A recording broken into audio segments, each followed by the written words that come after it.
Amen. Pagbati po sa ating lahat ng isang mapagpalang bagong taon. Pasalamatan natin ng Diyos sa nakarang taon sa kanyang pag-iingat sa atin at kanyang tayo ay kanyang pinagpala at alam ko na ang kanyang pagpapalang ito ay sapat, ang kanyang biyaya na tinanggap ng bawat isa sa atin. At of course, nawa sa taong ito, magkaroon po tayo ng, I pray na lahat po tayo ay lalong pagpalain ng Panginoon sa bawat isa sa taong 2025, no? At ito ang ating pambungad na tema sa araw na ito ang title po ay The Helmet of Salvation, no? Ito ay matatagpuan natin sa Ephesians chapter 6 verse 17. So ay napakahalaga na makita natin kung ano ba yung ibig sabihin ng helmet of salvation. Ito ay para sa mga mananampalataya na. Pero bago tayo magsimula, aking basahin ang ating talata sa ating Ephesians chapter 6 verse 17. Ito ang ating text, no, sa ating pag-aaral ngayong araw na ito. So, verse 17, and take the helmet of salvation and the sword of the Spirit, which is the Word of God. No? Ito yung sabi ng salita ng Diyos ayon sa sulat ni Apostol Pablo sa mga taga-Epeso. Ang PPE o Personal Protective Equipment ay isa itong ginagamit ng mga nasa construction site. Before ako ay nagtatrabaho sa isang construction, at kailangan ng isang workers na required, no, for their own safety na magkaroon siya ng isang PPE at ginagamit ito para sa kanyang protection. At isa sa mga ito ay ang tinatawag nating helmet, no? Ang helmet na ito lagi itong suot, kapag ang isang manggagawa is on duty. So of course, kailangan hindi pwedeng magtrabaho sa amin kapag wala siyang helmet. At ito ay kailangan para sa kanyang kapakanan at sa kanyang kaligtasan. So it is a required, no, for the safety of any on-duty personnel, So madalas ang helmet of salvation na ito ay inahintulad ng marami, sa isang bagay na pwede nating isuot sa araw-araw o tanggalin natin sa gabi, at bilang isang proteksyon. So ito laging nasa kaisipan ng isang mananampalataya, Subalit hindi ganito ang armor of God that works, Hindi ganito, So mayroong itong tiyak na itinuturo bilang bahagi ng ating buhay sa ating mga mananampalataya. So ito ay isang sandata upang managumpay sa anumang linlang ng kaaway. At tayo ay nanatiling nakatayo dahil alam natin kung sino ba tayo kay Kristo, upang hindi na tayo matangay ng anumang linlang o katusuhan ng gawa ng tao. Ang mga linlang ng diablo sa buhay ng isang mananampalataya ay laging itong inululunsad laban sa iyong kaligtasan sa pamamagitan ng paglalagay ng alinlangan sa kaisipan ng isang mananampalataya. Ito ay lagi ito, Lagi itong inilalagay ng ating kalaban upang bigyan tayo ng alinlangan sa ating buhay, lalong-lalong sa ating kung paano tayo naligtas, Sa kaisipan ng isang mananampalataya 'yon, Now, so the more you know kung sino ka sa ating Panginoong Hesus, kung alam ng isang mananampalataya ang katayuan niya kay Hesus, ang pamamaraan ng diablo ay hindi epektibo laban sa iyo. Of course, kung alam mo yung tinatayuan mo sa ating Panginoong Hesus, sino ka ba sa ating Panginoong Hesus? So hindi mananayigang kalaban, kahit ano bang hadlang na pwede niyang gawin, hindi ito mananaig, Kung titingin ka sa Christendom nowadays, sa panahon natin, pag sinabi natin Christendom, ito yung kabuuang mga Kristiyano, no? In the entire world, no? Lahat ng mga Christians na tinatawagang Kristiyano, maraming mga Kristiyano, maraming mga tao ngayon, kahit sila ay nananampalataya na sa ating Panginoong Hesus. Take note, no? Sila ay nalilito pa rin, ano, kung sino ba sila o hindi alam ang posisyon nila kay Kristo sa panahon natin ngayon. Masasabi natin yon dahil hindi nila kayang sagutin yung mga bagay na ipinangako ng Diyos nang siya ay ating kilalanin, ano, ang ating Panginoong Hesus. So, ang kanilang posisyon ay hindi nila mapapanghawakan, ano. So, hindi nila alam kung ano ba ang mayroon nila kay Kristo sa panahon natin ngayon. Ganito ang nasa isip nila kung minsan, being lost one day and then saved the next day. Ganun ba yung buhay ng isang mananampalataya? Hindi ito ang layon ng Diyos sa katawan ni Kristo, no, upang mamuhay, ano, sa mundong ito. So, titignan natin ngayon kung ano ang ipinapakita ng helmet of salvation ayon sa salita ng Diyos, ano? Ito ang salita ng Diyos ay malinaw, ano? At kung ano ba yung nakasaad doon sa mga talata, ano? Titingin din tayo ng mga halimbawa sa salita ng Diyos tungkol sa katotohanan ito. So, madalas in every dispensation, ang mga mananampalataya ay may mga pagkakaiba, no? Yung difference, no? Tungkol sa paksang ito na ating tatalakayin, no? Katulad ng ating ginagawa, we will compare spiritual things with spiritual things, no? Compare natin yan, ha? Or we will compare scriptures with the scriptures. So, hayaan natin ang mga banal na kasulatan ang magbibigay, no, ng kahulugan sa mga kasulatan. So, i-compare natin to. Kung aalamin natin ang isang salita, titignan natin sa ibang salita kung ano ba ang ibig sabihin. Like, for example, itong helmet, no, na ating tatalakayin, which is the helmet of salvation. So, ang tanong sa ating paksa ngayon, no, kung ano ba ang ibig sabihin ni Pablo sa helmet of salvation. Ano ba ang kanyang ibig sabihin? Ang helmet na ating nabasa, ito ay mayroong isang kahalintulad, ano, sa talatang ito sa sulat ni Pablo sa mga taga-Thessalonica, no? Atin na itong babasahin upang magkaroon tayo ng ideya, no, or kahulugan nito. Sa 1 Thessalonians chapter 5 verse 8. Ang sabi sa talata, "But let us who are of the day be sober, putting on the breastplate of faith and love, and for an helmet," no? Ano ito? The hope of salvation, no? Ano ito? And for an helmet, the hope of salvation. Ang sabi sa talata, tayong nasa kaliwanagan, kailangan tayong magpigil, ano, o mapagpigil, ano, isuot ang baluti ng pananampalataya at pag-ibig. At ang maging turbante, ano, yung turbante, ito yung Tagalog ng helmet, ano. Ang pag-asa ng kaligtasan. Sabi nito sa talata, no, ang salitang helmet is a singular o ay 8 beses, no?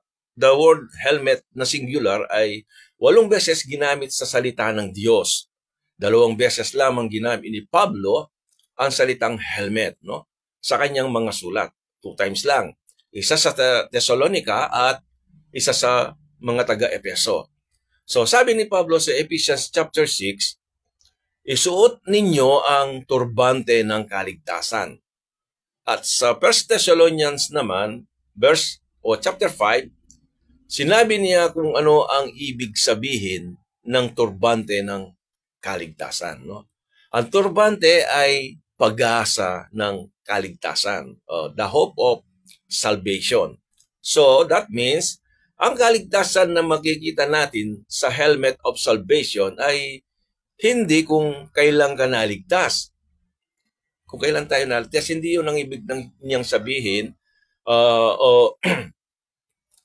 Ang turbante ng kaligtasan ay bahagi ng iyong pagkaligtas, ano? Yung bahagi ng ating kaligtasan. Ito ay bahagi sa hinaharap, no, sa mga darating na panahon. Dahil lang sabi niya, the hope of your salvation, sabi niya.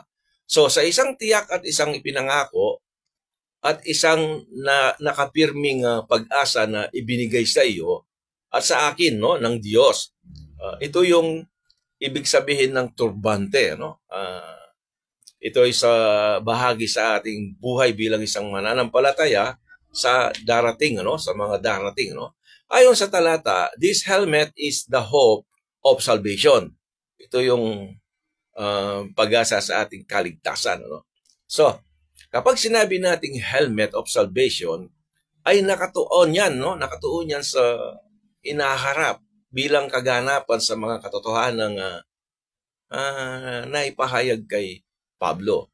Ito ay ayon sa batay sa kanyang mga sulat. Like for example, in Colossians chapter 3, verse 4. Ang sabi niya dun sa verse 4, when Christ, who is our life, shall appear, then shall ye also appear with Him in glory. Kailan ba itong tinutukoy ng talatang ito? That is the truth found in the helmet of salvation. Ito ang naghihintay sa atin, ano, sa darating na panahon. Dahil ang ating ibig sabihin ng helmet ayon sa Thessalonica is the helmet or the hope of our salvation. Kailan yon? Though tayo ay naligtas, yung salitang hope, it will yung culmination yon pagdating ng ating Panginoong Yesus, no? So, the hope of salvation. Ito ay walang pagkakaiba, no? Dito sa Titus chapter 2 verse 13. So, ang sabi niya rito, looking for that blessed hope. So tayo ay naghihintay, ano, sa dakilang pag-asa and the glorious appearing of the great God and our Savior Jesus Christ. So ayon sa talata ay nakatingin ang mananampalataya sa isang pinagpalang pag-asa. Kailan yon? So tayo ay nakatingin sa hinaharap, ano, which is the second coming of our Lord Jesus Christ, no? Ang pag-asang ito ay ang kaganapan ng dispensation of the grace of God. So, ang mga kasulatan ay punong-puno ng mga halimbawang pag-atake ni Satanas, ano, laban sa mga mananampalataya, no, especially sa panahon natin. So, ito ay mapaglalabanan lamang natin, ano, kung anong gagawin natin. Kung tayo ay titingin, ano, hanggang sa dulo ng ating journey o sa ating paglalakbay sa buhay na ito. So, alam naman natin sa ating buhay spiritual, maraming mga hadlang sa ating buhay bilang isang mananampalataya kung paano tayo lumago, no? Although ang ating kaligtasan, ito ay sure, no? Pero hindi nawawala sa ating paglago yung mga hadlang, no? So, under the Kingdom Program, tandaan natin, ang mga taong nabuhay sa ilalim ng programang ito ang mga little flock, no? Ito yung mga little flock sa panahon ng ating Panginoong Jesus, no? Supposedly, sila ay dadaan sa isang matinding kahirapan during those days, sa panahon ng mga mananampalatayang ito during the earthly ministry of our Lord Jesus Christ. Mayroon ng mga nakasulat na end times, no, na mangyayari sa kanila, no? Subalit ito ay ang kahirapang ito or tinatawag na 70th week of Daniel ay pasamantalang nahinto. So it means ang kanilang programa, ang nakaplano para sa kanila to enter the 7 years tribulation ay na ibig sabihin ito ay temporarily postponed dahil sa pagtanggi ng Israel sa kanilang hari. So ito ay muli lamang magpapatuloy kapag ang katawan ni Kristo ay wala na sa lupa.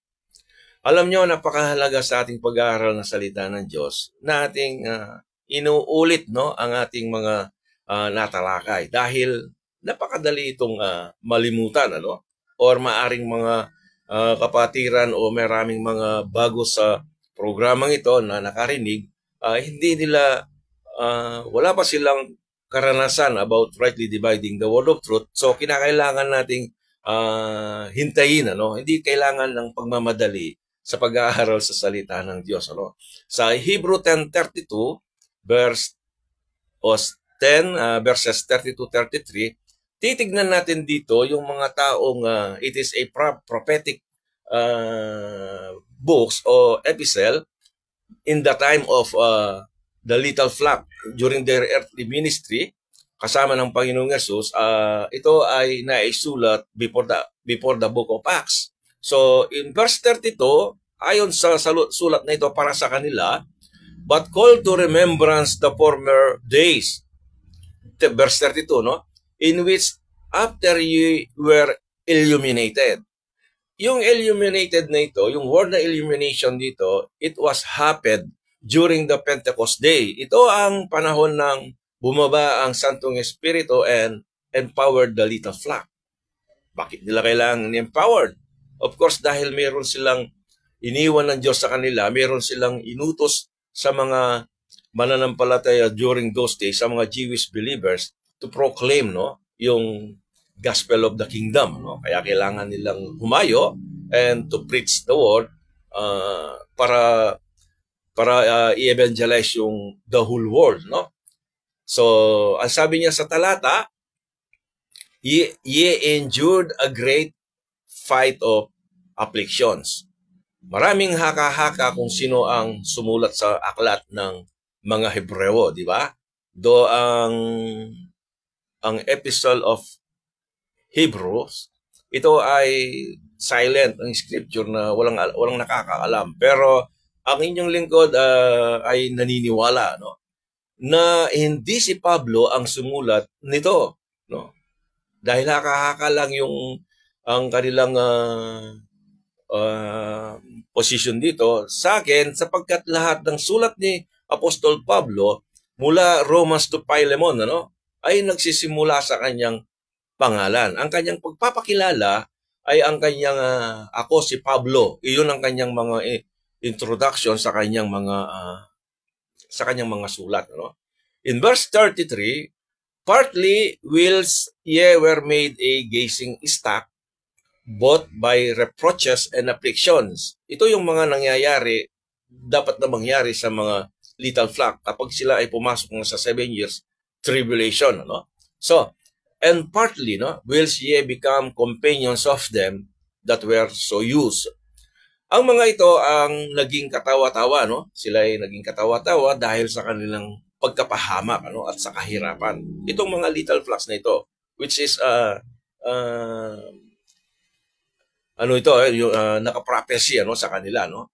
For ye had compassion of me in my bonds and took joyfully, verse 34, the spoiling of your goods, knowing in yourselves that you have in heaven. Ano yung heaven ito? Anong ibig sabihin ito? This is a future event, no? A better and an enduring substance. No? Ano ba ang sinasabi sa talata? Tumutukoy ito sa inaharap, no? Ito ang katotohanan na makikita sa helmet of salvation, no? Bigyan natin ng linaw ng pakonti-konti, ano? There is a reward after the end of this journey. These people, those who are under the Old Testament or under the law, there is a reward for them, no? After the 7 years tribulation. Ito ang tinutukoy niya sa mga mananampalatayang Hudyo that time nung ating Panginoong Yesus. Sila ay kanilang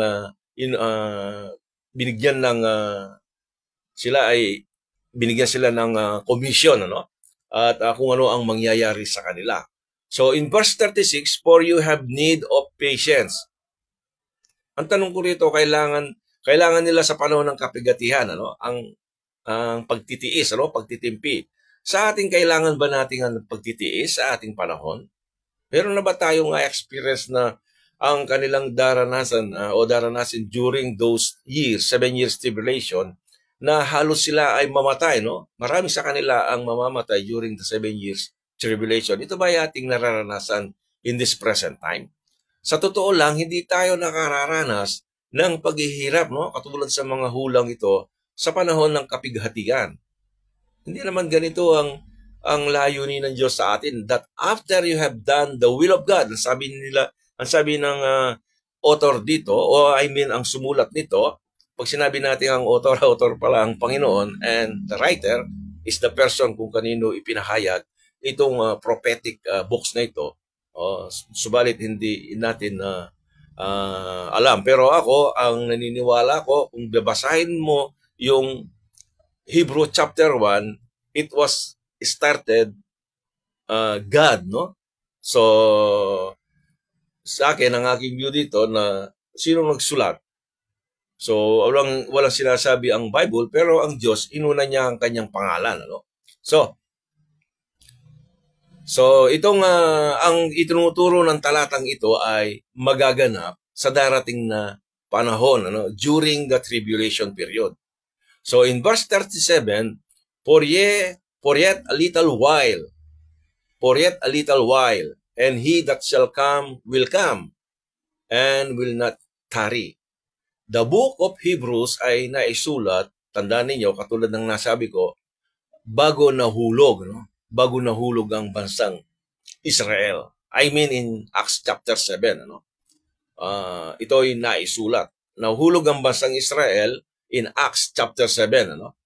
Ang mga taong ito ay naghihintay, ano, sa ikalawang pagdating ni Jesus at the end of the tribulation period. So in verse 35, cast not away therefore your confidence, no, which had great recompense of reward.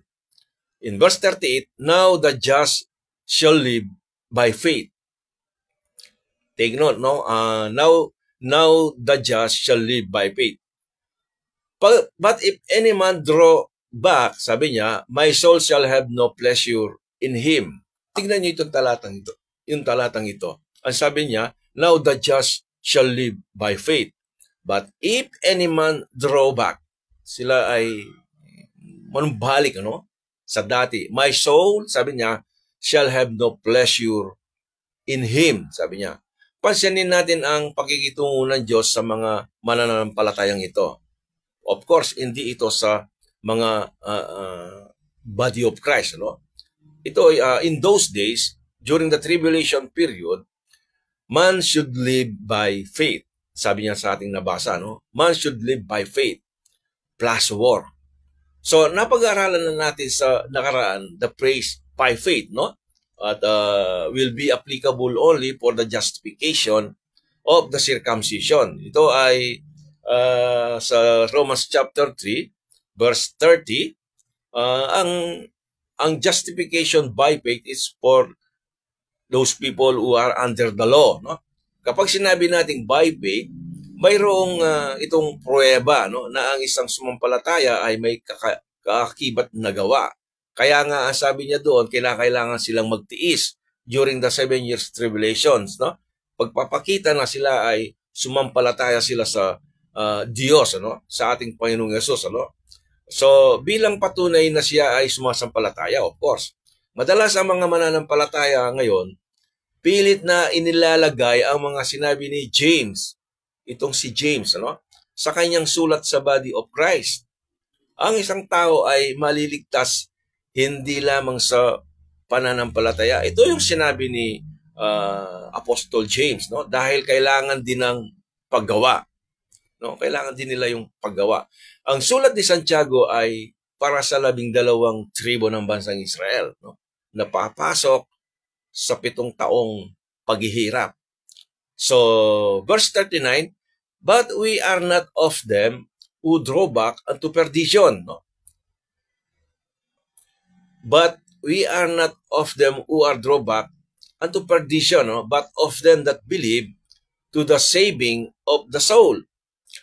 Dahil sa walang humpay na pag-atake, no, laban sa mga taong ito. Actually, itong mga little flock na ito, mayroon ng mga prophecy about na mangyayari sa kanila nung sila ay nabubuhay, nung tanggapin nila itong mga sulat na ito, no? Ang iba sa kanila ay pinanghinaan na ng loob, no? Nagsimulang tumalikod at ang iba at bumalik sila sa dating pinanggalingan. Di ba? Sabi niya doon sa Matthew chapter 24 verse 13, At ang sino mang magpapatuloy hanggang wakas, sila lamang ang maliligtas. So, ganito yun, ano? Sila ay bumalik, ano, sa dati nilang pinanggalingan, no? So, Hebrew chapter 6 verse 9, "But beloved, we are persuaded better things of you," sabi niya, "and things that accompany salvation. Though we thus speak," sabi nito, no? So, God reminds them na mayroong reward sa kanilang mga gawa. So, obviously, hindi sa panahon natin ngayon. So, sa ating panahon ngayon, they are still expecting for a reward. Hindi reward yung sa atin, ano? Dahil hindi tayo hahatulan ayon sa ating mga gawa. So, mayroon tayong mga topics before the judgment seat of Christ, makikita ninyo doon. So, ang hahatulan ay ang Israel, no? During those days, titignan ng Diyos kung sino ba yung lumakad, no, sa Panginoon, ano? Sino yung nagpatuloy sa Panginoon, ano? And during the 7 years tribulations, yung iba, some of them, hanggang kamatayan, ano, sila ay naging faithful. So, ang sabi niya, yung iba, binigyan sila ng kapamahalahan, ano? After the rewarding, ano? Yung mga, actually, binigyan sila ng kapamahalahan na, o mga talento, there are some, binigyan sila ng 5 talents, yung iba 10 talents, ang isa naman ay isang talento, no? Subalit nung bumalik sila sa Panginoon, which is during the 7 years tribulation, nag-present ang mga ito sa Panginoon, and ang 5 dumoble, yung 10 dumoble, pero yung isa ay kanyang itinago, no? So kinuha sa kanya at ibinigay sa may 10 talento, no? So, during those days, pagpasok nila sa kingdom program, i-welcome ng Panginoon yun, ano? And the body of Christ, wala na tayo rito, no? We are already in heaven, no? That is, di ba? Meron tayong topic na hindi mag-ahari ang mga mananampalataya or the body of Christ during the millennial kingdom of Christ. So, ang rewarding dito na sinasabi rito, to them that endure until the end, no? Sa mga Jewish people, no? For God, in verse 10, "For God is not unrighteous to forget your work." Tayo ba sisingilin tayo o i-judge o hukuman ba tayo sa mga ating mga gawa and labor of love? Di ba sabi niya, not of works, lest any man should boast. Hindi naligtas tayo dahil sa biyaya ng Diyos. So, which you have shewed toward His name, in that ye have ministered to the saints and do minister. Ang book of Hebrew is a prophetic books para sa kingdom program, no? But it was postponed na dapat sana mangyayari na to sa kanila, pero hindi nila kinilala si Jesus Christ as their King, and they reject the Holy Spirit, and that is their final rejection sa Diyos, ano? In Acts chapter 7 verse 51. And then pinatay nila si Esteban, at doon lahat ng mga dispensationalist, ang Panginoon ay nakatingin at tumayo, no? So they are expecting, naniniwala ang mga dispensationalist believers na darating na at handa nang bumaba ang ating Panginoong Yesus. Mostly, ang kanilang paniniwala ay ganoon. And verse 11, "And we desire," this is Hebrew chapter 10, ano? And verse 11, "And we desire that every one of you do shew the same diligence to the full assurance of hope unto the end," sabi niya, hanggang sa wakas ng kapighatian, ano? Ang pangyayaring yun, no? Verse 12, "That ye be not slothful, no? But followers of them who through faith and patience inherit the promises," ano? So, these promises, hindi ito gawa ng tao, no? It is the work of God. That's why through faith, no? Tandaan natin yung pag nabasa ninyo yung word na o yung praise na through faith and by faith, not the same, no? Hindi katulad sa iba, ito ay ipinaparehas. Ano? Pag binasa mo yung Tagalog, sa pamamagitan ng pananampalataya, yun lang. Ano? But in English o in KJV, makikita natin by faith. Kung titignan mo yung word na by faith, may kakalakip na gawa. No? So, kinakailangan patunayan natin na tayo ay mananampalataya. Kaya tayo ay maliligtas o justified by faith if you are under the law. So, now, pag sinabi natin true faith, kahit inuulit ko, ito ay biyaya. No? Hindi natin ginawa, kundi somebody do it for us, no? O for you and for me. Ito yung gawa na isukat na ikaliligtas natin na ginawa ng ating Panginoon Jesus doon sa krus na siya ay namatay, inilibing at muling nabuhay. So anybody na sumampalataya doon sa ginawa ni Jesus, that is true faith. Tayo naligtas doon sa pamamagitan ng true faith. No? Verse 13, for when God made promise to Abraham, verse 13, because he could swear by no greater, no? He swore by himself. 14, saying, surely blessing I will bless thee, and multiplying I will multiply thee. So, in Romans 15 verse 4, ang sabi niya rito, for whatsoever things were written aforetime were written for our learning. That, so, dun muna tayo dun sa, so I will continue, no? That we through patience and comfort of the scriptures might have hope, no? So, tandaan natin, anumang bagay na naisulat sa nakaraan, no? Ito ay para sa ating ikatututo, no? At hindi para sundin. I repeat, ito ay para sa ating ikatututo, for our learning, not for doctrine, and not para ating sundin, no? Ang salitang hope sa bandang huli, ang salitang hope sa talatang ito ay pinagbabatayan with the praise helmet of salvation. Di ba ang helmet of salvation, ang sabi niya dun sa Ephesians chapter 6, or I mean in 1 Thessalonians, put on the helmet, the hope of salvation.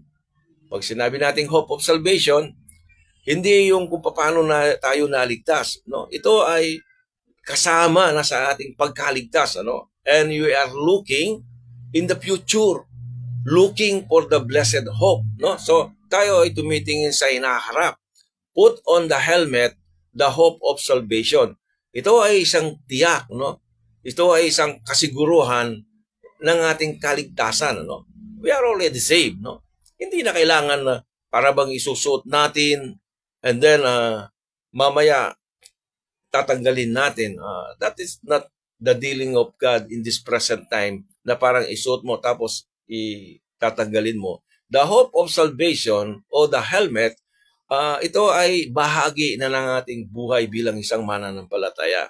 That you have the helmet of salvation and keep focus on that goal, no? Kailangan lang tayong mag-focus. I mean, tayo ay lumalakad sa mundong ito, we are saved, but para tayo ay manatiling nakatayo sa ating buhay mananampalataya, lagi tayong nakatuon, ano? Dun sa pag-asa, no? Hope of salvation, which is the helmet, no? Ay nakaugnay sa ating paglalakbay, ano? Or journey, ano? Ng isang mananampalataya ngayon, no? And this journey ay nagsisimula, ang ating journey ay nagsimula doon sa cross. No? So, ito ay, ang ending nito, pagdating ng ating Panginoong Jesus. No? Now, kapag nagsimula ang ating journey na ito, of course, ang susunod nito ay ang end of our journey. Kung mayroong nagumpisa at mayroong itong wakas, no? There's an end. Ano ba yung end? Maring tayo ay mauuna sa lupa or pagdating ng ating Panginoong Yesus, no? So, isang bagay lamang ang namamagitan sa simula at wakas sa ating paglalakbay, no? Ito ay ang pag-asa. O ito yung tinatawag ng hope na sinabi ni Apostol Pablo, no? Ang ating kalaban ay pilit na tinatanggal, ano, ang pag-asang ito sa ating mga mananampalataya sa iba't ibang paraan. So, di ba? At alam naman natin, laging tumitira ang kalaban pagdating sa ating kaligtasan, no? Binibigyan ng alinlangan ang mga mananampalataya. Kaya nga sa kanila, ligtas ka ngayon, bukas, pag nagkasala ka, hindi ka na naman ligtas. So, wala silang assurance of salvation. Yung iba naman, sa pamamagitan ng ang kanilang pagkakilala kay Kristo ay hindi ganon katibay dahil ang ginawa ni Jesus sa kanila hindi pa sapat. So, ang sabi ni Jesus, ang pangaral ni Apostol Pablo, tayo naligtas sa pamamagitan ng biyaya, di ba? And then, sasabihin ni James, tayo ay hindi sapat ang ginawa ng tayo ay maliligtas hindi lamang sa pananampalataya. Kinakailangan natin ng gawa, no? So, hindi ganun ang pakikitungo ng Diyos sa ating panahon ngayon, ano? Tayo ay hindi naligtas sa pamamagitan ng pag-asa. Remember this, no? Yung tinutukoy na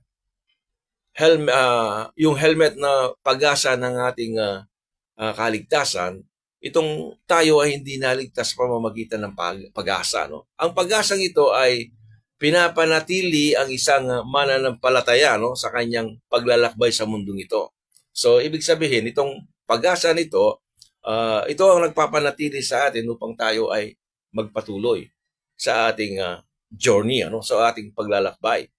So, tandaan natin, again, ang helmet is ay bahagi ng ating pagkaligtas, no? Sabi nila, mayroong binigay si Apostol Pablo, which is the Word of God, sabi niya, no? Actually, kung naintindihan mo kung ano yung salita ng Diyos at ito ang kanyang sinabi sa iyo na tayo ay naligtas dahil sa biyaya ng Diyos, yun ang sinasabi nating helmet na pag-asa ng kaligtasan, no? So, hindi ito, ang pag-asa ay hindi ito yung ating kaligtasan, kundi yun na kakakibat na yun sa ating buhay bilang isang mananampalataya. Hebrew chapter 12 verse 2, sabi niya rito, looking unto Jesus, the author and finisher of our faith, no? Who for the joy that was set before him endured the cross, no? Despising the shame, and is set down at the right hand of the throne of God. Kung ating titignan ang kanyang pagdurusa, ang ating Panginoong Yesus, while on the cross, alam nyo kung saan nakadetail dito, hindi ko na lang babasahin, makikita natin sa Isaiah chapter 53, ano? Lahat ng yon ay kanyang tiniis, ano?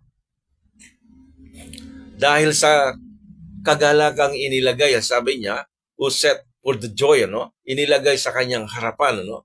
Ay nagtiis doon sa krus, no? Ito ang katotohanan na makikita natin sa turbante ng kaligtasan. Yun ang aking nakikita, no? Sa helmet of salvation, no? Yung tiniis ng ating Panginoon Jesus nung siya ay nandoon sa krus. Do hindi natin nakita yon personally sa ating buhay, pero yun ang sinabi ng salita ng Diyos, that ang salita ng Diyos ay hindi magbabago, no? At yun ang kanyang, ang pagtitiis na yon, ito yung katotohanan na makikita natin sa turbante ng kaligtasan. So, in 2 Corinthians chapter 4, verses 17 to 18, for our light affliction, ibig sabihin na ito ay bagahang lamang pag, ano yung affliction? Kahirapan. So, there is a light affliction in our life, in this present time, no? Which is but for a moment. Sandali lang yun, no? Panandalian lang yun. Kanina nga, no, sa ating service, yung isang siyapong pinang, natanungan natin ni Brother Edgar, kung ilang taon na ba siya. Ang sabi niya is 70 plus, no? O malapit na siyang mag-80. So, ito kaya ay aming aabutin, sabi ni Brother Edgar. It's true, no? Napakaiksi ng ang buhay natin. And there is a light of affliction. Pinapupuntahan natin kahit saan natin gusto, no? Pwede tayong i-enjoy ang ating life in this present time. Wala naman tayong ginawa, no? Just believe, di ba? Sa kanyang salita ng Diyos. Wala namang mabigit sa ating buhay, ano? Wala namang affliction. Though, somewhere else, sa mga ibang bansa, not all, no? There is some affliction na unto death, no? Nangyayari, no? Pero dito, ang tinutukoy dito as a whole, no? Dahil ang pangyayaring kahirapan na sinasabi ng Scripture is mangyayari ito sa bansang Israel. This is ang tawag dito, walang severe persecution, ano? O great tribulation ang tawag doon. Pero yung sa atin na light affliction, it is for a moment, no? For a moment.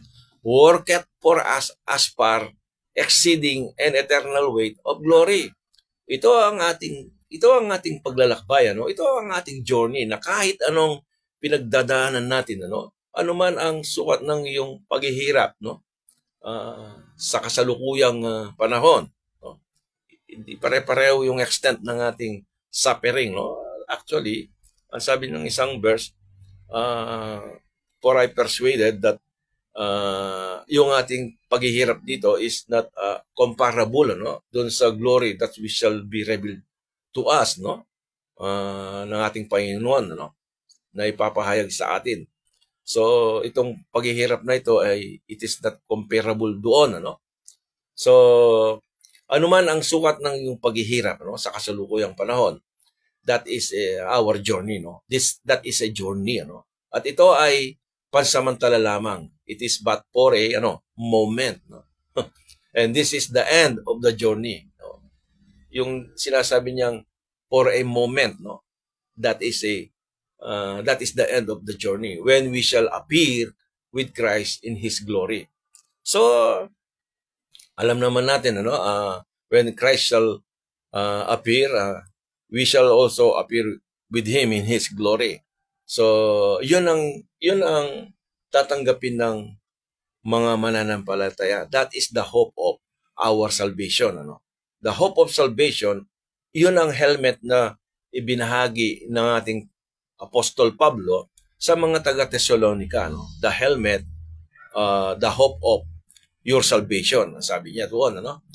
So in verse 18, while we look not at the things which are seen, the things which are seen, sa mga bagay nating nakikita, no? This is our journey. So habang tayo naglalakbay sa mundong ito, marami tayong bagay na na-encounter, no? And this is our journey. But that the things which are not seen, so yung mga bagay na hindi natin nakikita, that's the end of our journey. So, for the things which are seen are temporal, no? Itong mga bagay na dito na ating nakikita, ito ay temporal. Kanina nga yung message ni Pastor Roland, it's about those people na hindi na alam kung saan nila dadalhin ang kanilang mga tinatangkilik, ano? Instead na dalhin nila ito para sa gawain, ano? At mayroon pa siyang mga set of examples, no? So, that is temporal, ano? But the things which are not seen are eternal. So, in Romans chapter 8, verse 18, yung sinabi ko kanina, for I reckon, ano, that the sufferings of this present time, in this present time, this is the journey, no? Ito yung ating journey bilang isang mananampalataya. So, are not worthy, to be compared with the glory which shall be revealed in us, no? This is the end of the journey. So, tandaan natin, in between this journey, ang pasimula at ang wakas ng ating journey, in between, ito yung pag-asa, no? The hope o the helmet, no? The hope of your salvation. So, nice ng ating Apostol Pablo na lagi itong isuot, ano? Isuot. It means ito ay kasama na, ano, sa ating pagkaligtas, no? Kailangan tayong nakatingin doon sa pag-asa na 'yon, ano? So when Paul said, put on for a helmet, the hope of salvation, kailangan tayong mag-focus sa dulo ng ating paglalakbay, ano? Or the end of our journey. So, of course, pwede lamang nating makapanatili doon, no? Kung ating alam kung sino ba tayo sa ating Panginoong Hesus, no? Kung ano yung ginawa ni Jesus sa iyo at sa akin. Yung iba, hindi nila naiintindihan yung posisyon nila sa ating Panginoong Hesus. Kaya kung minsan, ang ginawa ni Jesus para sa kanila, ito ay kulang, no? It is for a moment, no? Kapag nagkasala ka, kailangan mo na namang magpanibagong magkaroon ng relationship sa Kanya.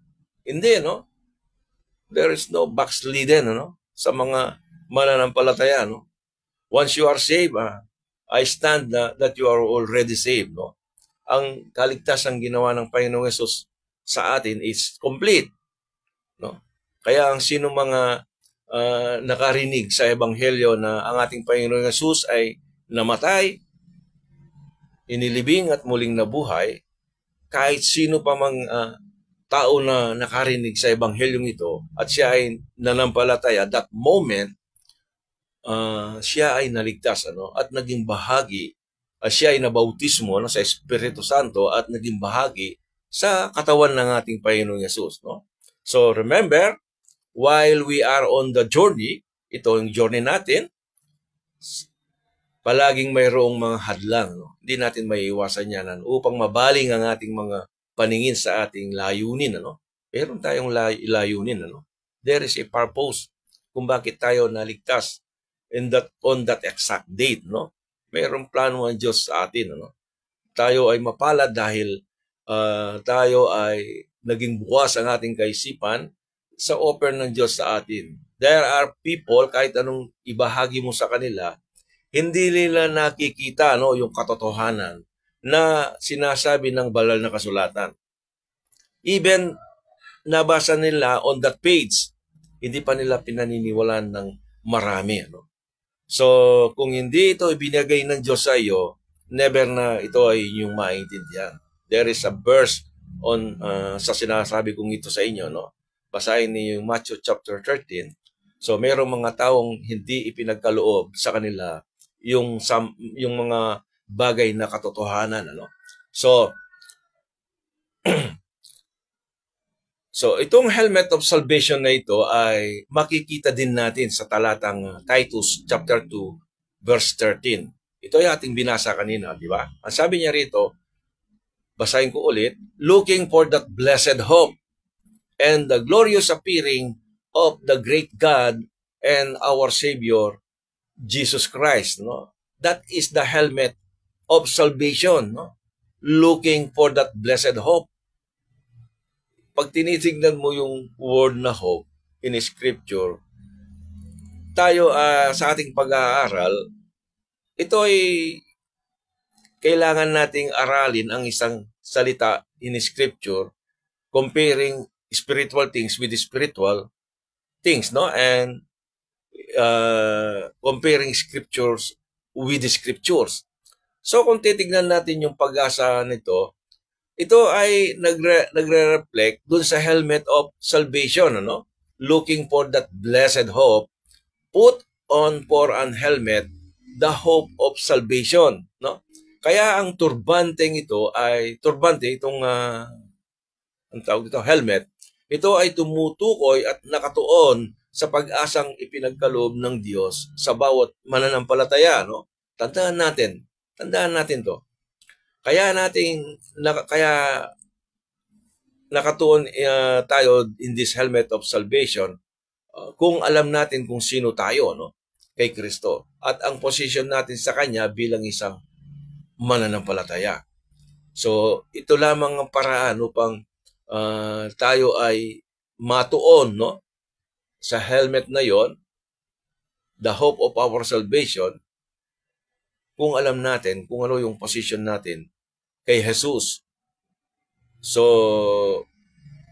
bago ako magsara, no, sa ating pag-aaral sa oras na ito, nais ko lamang ipaalala, lalo na sa mga bagong nakasali sa pag-aaral na ito na tungkol sa salita ng Diyos at sa ebanghelyo ng ating kaligtasan. Ano? Tayo ay naligtas lamang sa biyaya ng Diyos. Tandaan natin ito. Ito ay sa pamamagitan lamang ng pananampalataya at hindi ito sa ating sarili. No? Ito ay kaloob lamang ng Diyos. Tandaan natin to, no? Ang ating kaligtasan ay kaloob lamang ng Diyos, hindi sa pamamagitan ng mga gawa, no? Upang ang sino man ay magmalaki. So, naligtas tayo dahil sa pananampalataya natin, ano? Sa ginawa ni Jesus doon sa krus ng Kalbaryo. Siya ay namatay, inilibing at muling nabuhay sa ikatlong araw, no? Kapag ang sino mang tao ay sumampalataya sa ebanghelyo, itong ebanghelyo ng kaligtasan na ito, sa oras ding iyon siya ay maliligtas. Ano? Ang lahat ng kanyang kasalanan, no, sa nakaraan, kasalukuyan at sa hinaharap ay pinatawad na ng Diyos. It means lahat ng ating kasalanan, no, ay pinatawad na ng Diyos. Ibig ba sabihin kahit yung mga nagagawa ko na ngayon, yun ang sinabi ng banal na kasulatan, no? Yung past, present, and future. That's why pag sinabi tayong pinatawad ng Diyos, we are complete, no, in Christ. We are complete in Christ. And ano pa bang babayaran natin, no? Tayo ay naging ganap sa harapan ng Diyos, no, dahil sa katuwiran na ating Panginoong Hesus, no. So tayo ay ibinilang, o ang katuwiran ng ating Panginoong Hesus ay ibinilang sa atin ng Diyos. At ang helmet na ito, this helmet, no, which is the hope of salvation, no, ay ating inihintay, no, sa dakilang pagbabalik ng ating Panginoong Hesus. This blessed hope, no. Kaya ginamit ni Apostol Pablo sa mga taga-Thessalonica, the helmet, the hope of salvation. Ito ay nakaugnay na sa ating pagkaligtas. Ano? Hindi tayo naligtas sa pamamagitan ng hope, but we are saved and waiting for that blessed hope. Kaya nga, kailangan sa ating journey, kinakailangan tayong nakatuon dun sa pag-asang iyon. Ano? Kapag tayo ay hindi nakatuon sa pag-asang na dapat nating hintayin, tayo ay mahadlangan, ano, sa ating paglilingkod sa Diyos, sa pag-aaral ng salita ng Diyos. No? Tayo ay mahadlangan. Ano? So kung alam natin yung salita ng Diyos, kung sino tayo sa harapan ng Diyos, ang ating position sa ating Panginoong Hesus, hindi tayo pwedeng hadlangan. Ano? Maging yung pangako ng Diyos na kaligtasan na yon ay hindi ito mabibigyan ng bahid. Ano? Hindi katulad sa maraming mananampalataya in this present time, mayroong bagay na hindi maitali yung kanilang kaligtasan na yung tinatawag nilang assurance of salvation dahil sa kanilang hindi maitali, no, ang patungkol sa sinasabi ng salita ng Diyos, no, rightly divided. Ano. So, kapatid, nasana sa ating maikling pag-aaral today about the helmet of salvation ay ating nakita na ito ay kaakibat, no, ng ating pagkaligtas. No? Since na tayo ay mula sa cross hanggang sa ating paglalakbay, hanggang sa matapos, kung tayo ay kukunin ng Panginoon, or tayo ay ma-overtake ng ating kamatayan, o yung pagdating ng ating Panginoong Hesus, in between, there is an helmet, the hope of salvation. So, manatili tayong nakatingin doon para tayo ay manatiling nakatayo. No? So, pasamantalang ating puputulin ang ating pag-aaral at muling inaanyayahan ko ang bawat isa sa samahan ako sa pag-aaral sa salita ng Diyos sa susunod na araw. I hope excited ang iba o marahil naghihintay pa rin about my final conclusion in the book of Acts, dahil ito ay isang transition period at mayroon na akong nabuo, no? Maybe next meeting or the other next day, no? Ipe-prepare ko lang, isa-summarize ko lang. So maraming salamat sa mga kapatid at maging sa mga makakapanood ng programang ito, no? Maraming salamat. So let me close in prayer. Lord, marami pong salamat sa pag-asang ito na aming taglay, na aming inihintay sa iyong muling pagbabalik, o kung kami man ay maunahan ng aming kamatayan, marami pong salamat na mayroon po kaming pag-asa. At alam namin, kung alam namin ang aming kalagayan sa panahon namin ito, kami ay madadatnan mong kami ay nakatayo dahil doon sa pag-asang ito. So marami pong salamat sa kaligtasan na ipinagkaloob mo sa bawat isa at sa mga taong mananampalataya na o nananalig sa mga ginawa mo doon sa krus ng Kalbaryo, na ikaw ay namatay, inilibing at muling nabuhay. Lord, dalangin ko po na pagpalain ninyo ang programang ito, na kami ay magamit mo sa aming pag-aaral sa inyong mga salita, at maraming mga taong makarinig, no? Magkaroon ng desire na sila ay lumago sa kanilang pananampalataya. Sa aking mga kapatid na nananalangin, naging kasama ko sa panalangin sa programang ito, at marami pong salamat, at dalangin ko po na patuloy gamitin nyo ang inyong lingkod sa gawain ito. Ito po ang aking hiling at dalangin sa pangalan ng aming Panginoong Jesus. So maraming salamat at thank you bro, Brother Edgar, at sana sa mga hindi pa nakarinig o sa mga kapatid na nawa ay yung panoorin, ano, itong mga ating previous topics, ano, maybe itong topic na ito. So muli, isang mapagpalang araw sa bawat isa sa atin, and God bless, and to God be the glory.